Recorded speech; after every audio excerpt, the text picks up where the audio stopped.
Okay, guys, serious stuff today. We're talking about interest rates, which is the dicey subject matter right now. So prepare yourselves here, because I don't have great, oh, man, this is tough. This is a tough one, because I have been a proponent, as you guys know, or hopefully know, over the last couple of years, the real estate market has been crazy, increasing at like 20% a year, ballpark, maybe a little bit less, but not that much less, which is, you know, it's exciting, like if you own a house, because you're just looking at this sort of like theoretical money that you have in your house now, but you're like, man, if I sold my house to go buy something else is really problematic. So, and part of the reason that growth has happened in the last couple of years is because of weird bullshit that no one can seem to explain with COVID, but because interest rates have been sort of held down forever, and it's just led to all this insane growth that I'm not a fan of. So I do believe that interest rates should go up, but we're going to kind of talk about where they're at right now and what it means. Like, do we need to be worried? Any of that kind of stuff. So at the time of writing this, which is, just to give you guys a sense for it, April 4th right now, we film these videos about a week in advance. As of today, the best sort of average that I could find is 4.8%. Now, to put things in perspective, 6 months ago, 8 months ago, you know, like half a year ago, roughly, you could have damn near got to 2.8%. For sure could have got to 3.30, but I mean, you could have got down into the twos, which is mind-boggling low on a mortgage interest rate, right? So to be at 4.8 now, I think here's what you have to understand. Number one, this is not a historically high interest rate. There's much smarter people and knowledgeable than me on the past, you know, history of interest rates, but 4.8% is not high. It's kind of like normal. It's like essentially the interest rates just went back to normal. Now, I would imagine they're probably going to climb again. It seems like the Fed has indicated that. And kind of what we're going to talk about is does it matter? Should you still buy a place? But just to kind of stay on this for a sec, like when I bought my house, my interest rate was 4.5%. I had good credit. I had good employment, even though it was self-employment, which is kind of a, you know, it's not a challenge, but you just have to jump through some more hoops on the mortgage side of the house. But like, look, I was a well-qualified buyer and I got a 4.5% interest rate. The only reason that seems high is because, you know, 2 years later, you were getting interest rates for 3%. So of course, at that point you refinance and, you know, you go through that deal. But everything's all over the place right now. So I don't really think we know, like, where are they going? Everything's very fluid right now. So everyone in this sort of conditions goes, what do we do? What's going to happen? And the truth is, we don't know yet. It's just too soon. This is all too fluid and it's too early to really know what's going to happen yet. We do know that per some of the stats that I would have given maybe a week or two ago from the time of this video, that things did cool off a little bit and home sales were actually down for the first time in a period of, I think, years. And I don't have any issue with that, because I think they need to cool off a little bit, because life sucks for buyers right now. It's like, hey, this is going to suck, so you're going to have to like just power through until eventually we get something. Will the interest rates wind up cooling off the market? Don't know. Too early to know. And anyone that says that they know, they're full of shit. They don't know either. Okay? Like, that's the truth, guys. They don't know either. It's the same thing with stocks, right? Like, I've been trying to be a better investor lately and really start taking on that side of life that I've been pretty just kind of pushed to the side. And it's like, as I listen to all the smart guys, you know what all the smart guys say? We have no idea what's going to happen in the stock market. They don't know.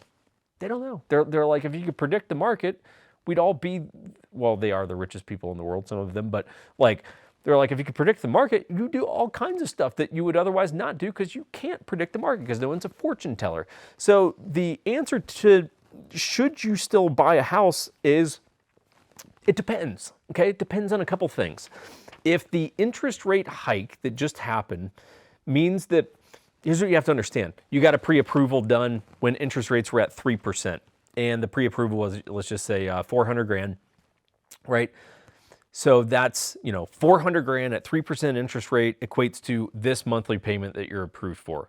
Well, in order to keep that payment that you're approved for when interest rates just went to 4.8%, that means your purchase price has to come down.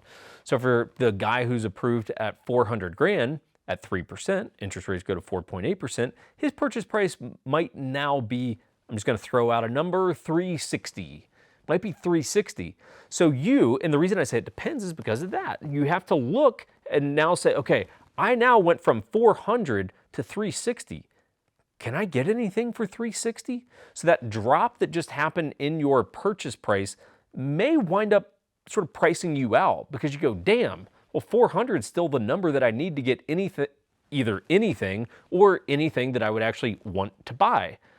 But now I can only get 360. So you may have just gotten priced out of the market. That's entirely possible that you might have just gotten priced out of the market. I would highly recommend that if you started the home search like 60 and 90 days ago, when you could have gotten a 3% interest rate and you're still looking now, I would highly recommend like re-talk to your lender and get that pre-approval updated, because you may find, like we just advised some clients to do that because we're like, I don't know that that's still going to be your purchase price because of what just happened with interest rates, right? So should you buy? Depends. Did you just get priced out?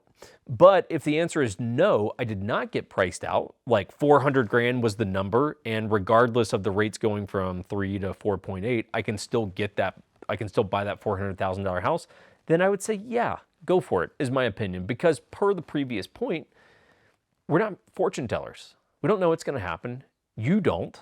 I don't, who works in the industry, and the big guys, the smartest brains in the room, like, they don't really know what's going to happen. They don't, right? Like, the whole purpose of like CNBC and shit like that is for a bunch of people to chime in with their thoughts on what's going to happen. And people go buy stocks and real estate and do all this stuff based on a little bit of data that then leads to an opinion. But the truth is, it's just an opinion. They don't know what's going to happen. So if you can buy, yes, still buy. Don't worry about if the market's going to crash. As long as you've got a period of time to be able to ride out a potential dip in the market, you're all good, man. Just fucking relax, right? It's the same thing with stocks or whatever it is that you're talking about, gold or whatever the crypto, whatever the thing is, right?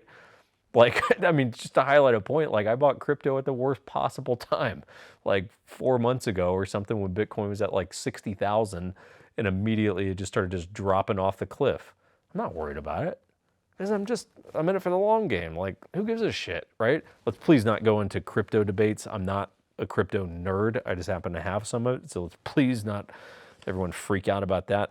So on the house thing, should you buy? If you can, yes. If you just got priced out, then the answer is by default, no, you shouldn't. You should ride it out for the next 6 to 12 months, see what happens with interest rates, and then decide what you're going to do.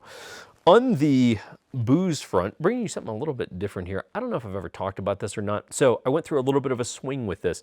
Cognac to me is almost something that like I wanted to get into because you should. If you're a gentleman, you should occasionally enjoy a cognac. Can you think of anything more classy than being like, oh yeah, I had a cognac after dinner? I mean, that's about it. Like, that's about as classy as shit can get, you know? So I tried to get into it, and really I've not had much success. I've pretty much hated everything that I've tried, but the first time I cracked this, I was like, meh, not digging it. And then I had a glass of it the other night, and I was like, ooh, it got me this time. I enjoyed it. So of the cognacs that I've got, which is not many, I think I got maybe 4 cognacs or something like that. This is the one that I've been quite digging. It's ABK6. No idea what that stands for, so don't ask me. ABK6, and it is a very old cognac. There's like old and very old, and then there's like it's weird. Cognac's its own thing.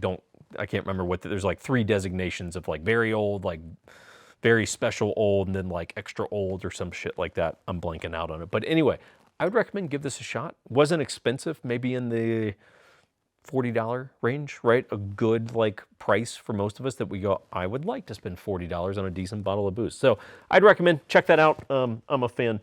Otherwise, hey, if you need real estate help, let us know. That's what the day gig is. It kind of keeps the lights on around here. That way I can buy cool guns and stuff like that. So anyway, if you need real estate help, let us know. You don't have to be in Utah. We help probably more people out of state than we do in state. So there's that. I hope you guys are doing well. Pet your dogs. Take care.